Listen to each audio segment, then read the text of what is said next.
আজ বিশ্ব সঙ্গীত দিবস। আমার বাহনকে সঙ্গে করে খুব ভোরেই বেরিয়ে পড়েছি বিউটিফুল বেঙ্গলের আরেকটি অংশ দেখব বলে। শ্রীরামপুর থেকে দিল্লি রোডের বেলুর মোড় হয়ে 31 নম্বর সড়ক ধরে এসে পড়লাম দুর্গাপুর এক্সপ্রেসওয়েতে।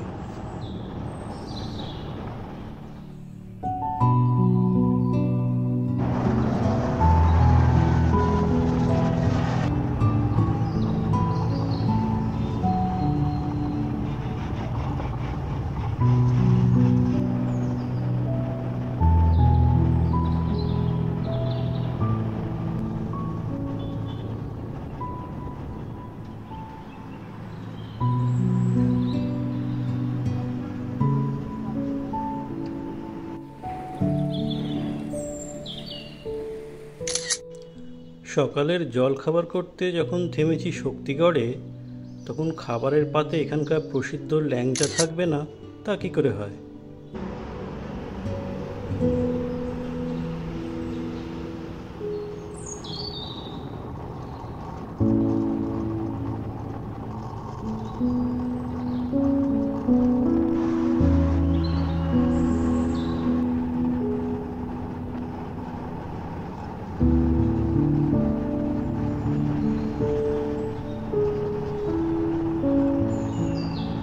বর্ধমানের পর পানাগড় বাইপাস ধরে কিছু দূর এসে ধরে নিচ্ছি সার্ভিস রোড।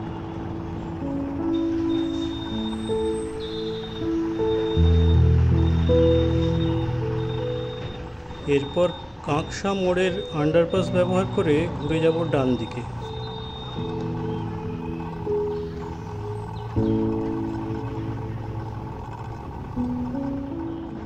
এটা পানাগড় মুরগ্রাম রাজ্য সড়ক।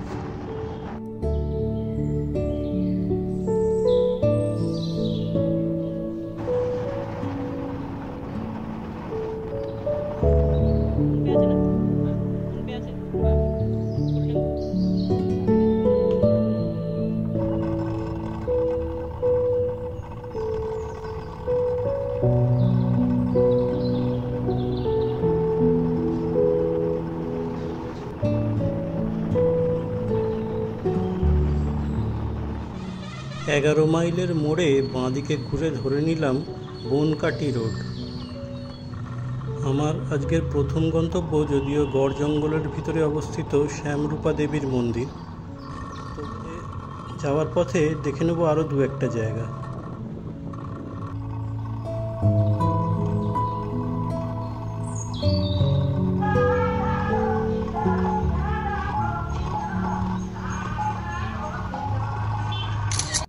এই জায়গার নাম বনকাটি। এটা এখানকার মহাপ্রভু মন্দির।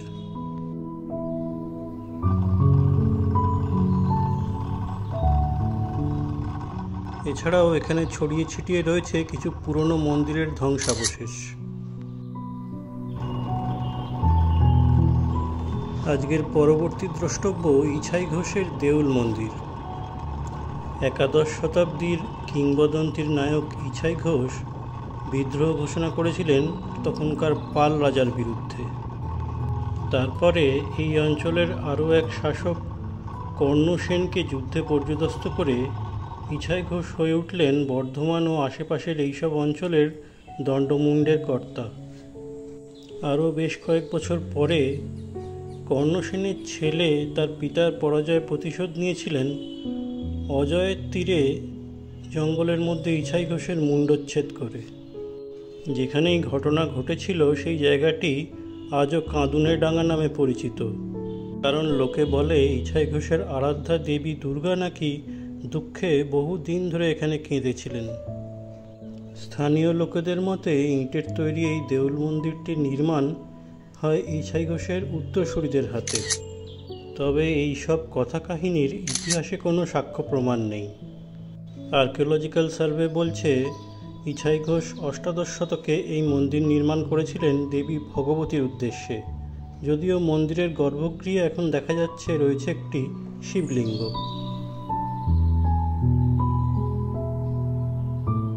ইছাই ঘোষের দেউল পেছনে ফেলে এবার আমি চলেছি শ্যামরূপা মায়ের মন্দির দেখতে। দুর্গাপুর শহরের পূর্ব দিক দিয়ে বয়ে চলেছে অজয় নদ, আর এই অজয় নদের পাড় ঘেঁষেই রয়েছে এক ঘন শাল জঙ্গল, যা সবার কাছে গড় জঙ্গল নামে পরিচিত। এই গড় জঙ্গলের গভীরেই অবস্থিত শ্যামরূপা মায়ের মন্দির। পাণ্ডব বর্জিত এই জঙ্গলের ভেতর দিয়ে যেতে যেতে কিংবদন্তি থেকে এক কাহিনী বলি। ইছাই ঘোষের মৃত্যু হয়ে গেছে বেশ কয়েক বছর। এক তান্ত্রিক এই জঙ্গলে এসে দেবীর আরাধনা শুরু করলো এবং যথারীতি দেবীকে খুশি করতে শুরু হলো নরবলি দেওয়া। একদা সেই তান্ত্রিক এক মহিলাকে বলি দিতে উদ্যত এমন সময় সেখানে এসে উপস্থিত হলেন বৈষ্ণব কবি জয়দেব।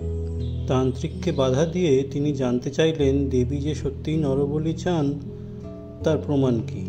তান্ত্রিক তখন সেখানেই বসে গেল দেবীর তপস্যায়, কিন্তু তার শত ডাকেও দেবী সেখানে উপস্থিত হলেন না। এরপর কবি জয়দেব যখন প্রার্থনায় বসলেন, দেবী নেমে এলেন কিছুক্ষণের মধ্যেই, কিন্তু তিনি যে রূপে আবির্ভূত হলেন তা অর্ধেকটা কৃষ্ণের এবং বাকি অর্ধেকটা দেবী দুর্গার। সেই থেকেই এই মন্দিরের দেবীর নাম হলো শ্যামরূপা। কেউ কেউ বলেন এই মন্দির নাকি 1000 বছরেরও বেশি পুরনো এবং এখানেই নাকি দেবী দুর্গা প্রথমবারের জন্য পুজো পেয়েছিলেন। এই বেড়ানোর যখন পরিকল্পনা করছিলাম তখন এই গড় জঙ্গলের ভেতর দিয়ে কী করে পথ খুঁজে পাবো সেটা নিয়ে খুব চিন্তায় ছিলাম। কিন্তু বলতেই হবে এই গড় জঙ্গলের ভেতরে মোবাইল টাওয়ারের সিগন্যাল এবং জিপিএসের সিগন্যাল নিয়ে কোনো সমস্যাই হয়নি। অনেক মফস্বল এলাকায় গুগল যখন জিপিএসের গণ্ডগোলে রাস্তা ভুলিয়ে দেয়, সেখানে এই গড় জঙ্গলের ভেতরে কিন্তু দুর্দান্ত কাজ করে গুগল ম্যাপ।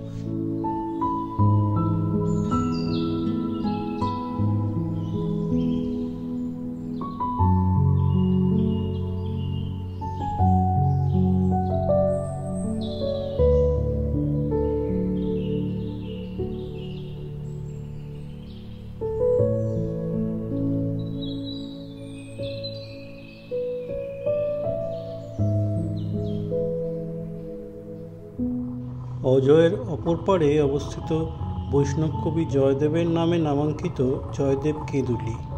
আর এখন আমার গন্তব্য সেইখানে অবস্থিত পশ্চিমবঙ্গ রাজ্য পর্যটনের বাউল একাডেমি।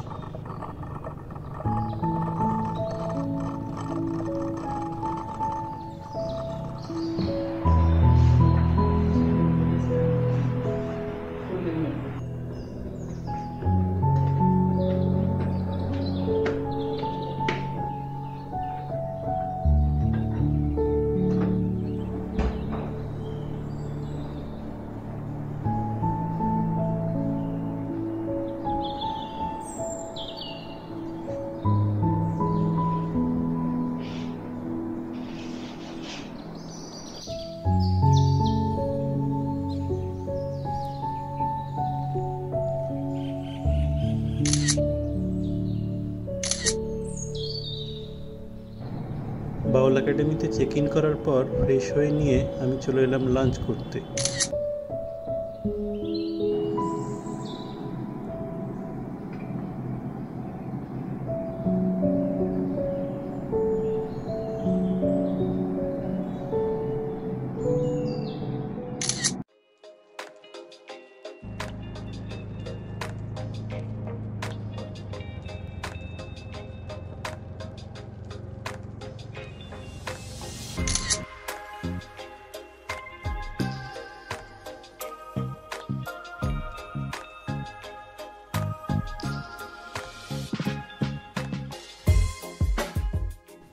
লাঞ্চের পর সামান্য বিশ্রাম, তারপরেই আবার বেরিয়ে পড়েছি পথে। প্রথমে এলাম জয়দেব কেঁদুলির মুখ্য আকর্ষণ এখানকার রাধা গোবিন্দ মন্দির দেখতে। বর্ধমানের মহারানী ব্রজকিশোরীর সভাকবি ছিলেন জয়দেব কেঁদুলির যুগল কিশোর মুখোপাধ্যায়। শোনা যায় তাঁর অনুরোধেই মহারানী 1683 খ্রিস্টাব্দে এই মন্দির স্থাপন করেন।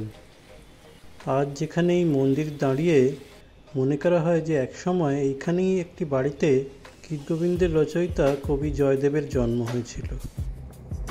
মন্দির দেখে এগিয়ে চললাম এখান থেকে 22 কিলোমিটার দূরে দুবরাজপুরের দিকে।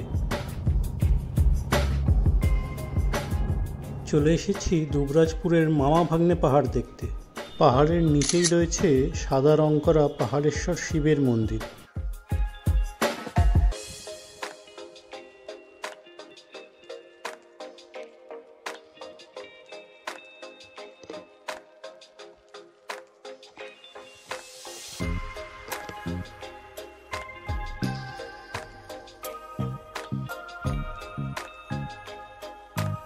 সৌমিত্র চট্টোপাধ্যায় ও ওয়াহিদা রহমান অভিনীত সত্যজিৎ রায়ের অভিযান চলচ্চিত্রের শুটিং হয়েছিল এখানেই।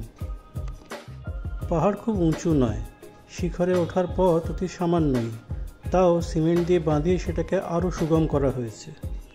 কিন্তু এটা করে কি এখানকার প্রাকৃতিক সৌন্দর্য কিছুটা ক্ষুণ্ণ হয়েছে?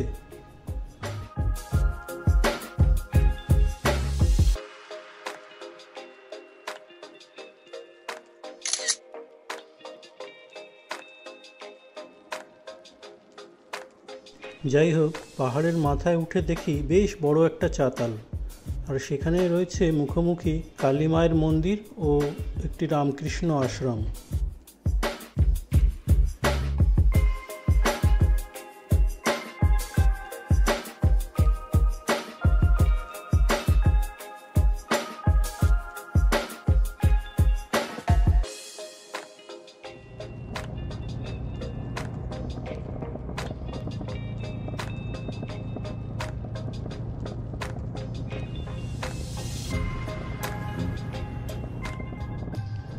মামা ভাগ্নে পাহাড় দেখে ফিরে চলেছি বাউল একাডেমিতে।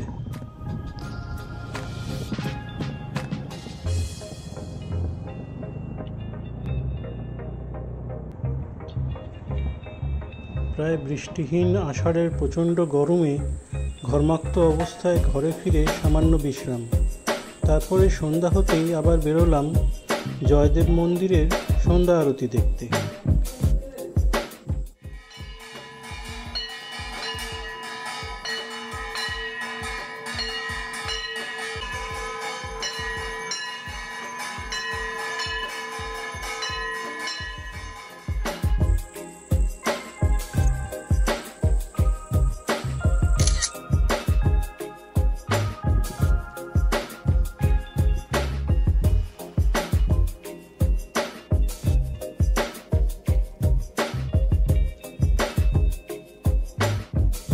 আজকের দিনটা এখানেই শেষ হলো। কাল আবার কোথায় যাই সেটা দেখার জন্য একটু অপেক্ষা।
বাউল একাডেমিতে রাতটা কাটানোর পর সকাল সকাল ব্রেকফাস্ট করে জিনিসপত্র গুছিয়ে আবার বেরিয়ে পড়লাম আমার বাহনকে নিয়ে।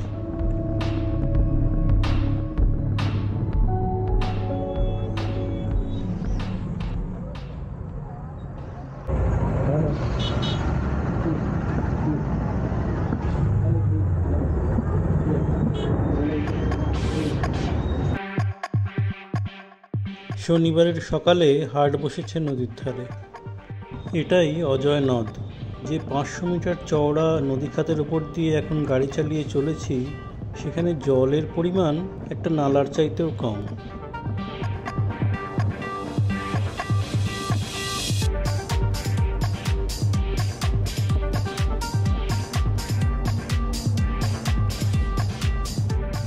প্রথমে কিছুটা পথ গিয়েছে গড় জঙ্গলের ভিতর দিয়েই।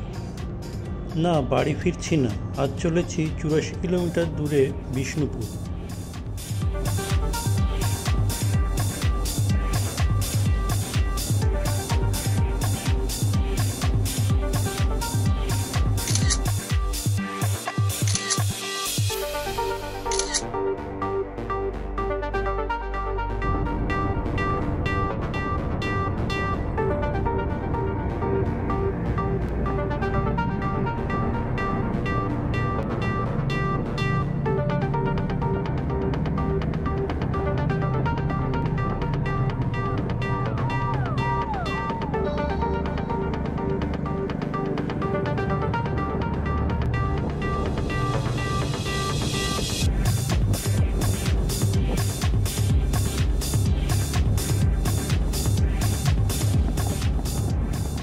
বামুনারা হয়ে দুর্গাপুর শহরকে একটুখানি ছুঁয়ে দিয়েই চললাম দামোদরের দিকে।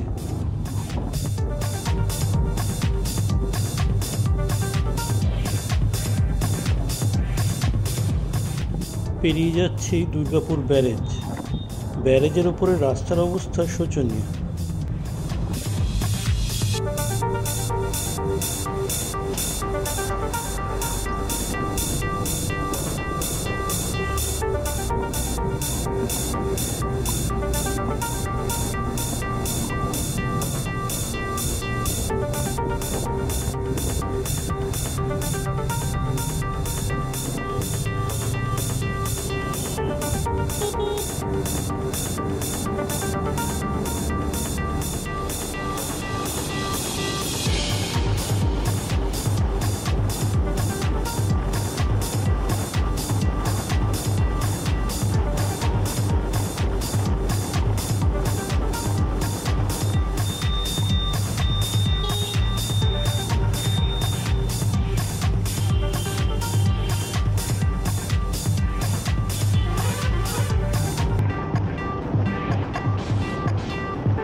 পথে ও পথের দুপাশে গ্রাম বাংলার নানা ধরনের দৃশ্য দু চোখ ভরে দেখছি।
বড়জোড়া বেলিয়াতোড় হয়ে তারকেশ্বর নদ পেরিয়ে প্রায় পৌঁছে গেছি বাঁকুড়ায়। এই সফরের বাকিটা দেখতে হলে অপেক্ষা করতে হবে কয়েকটা দিন। সবটাই থাকবে দ্বিতীয় পর্বের ভিডিওয়ে।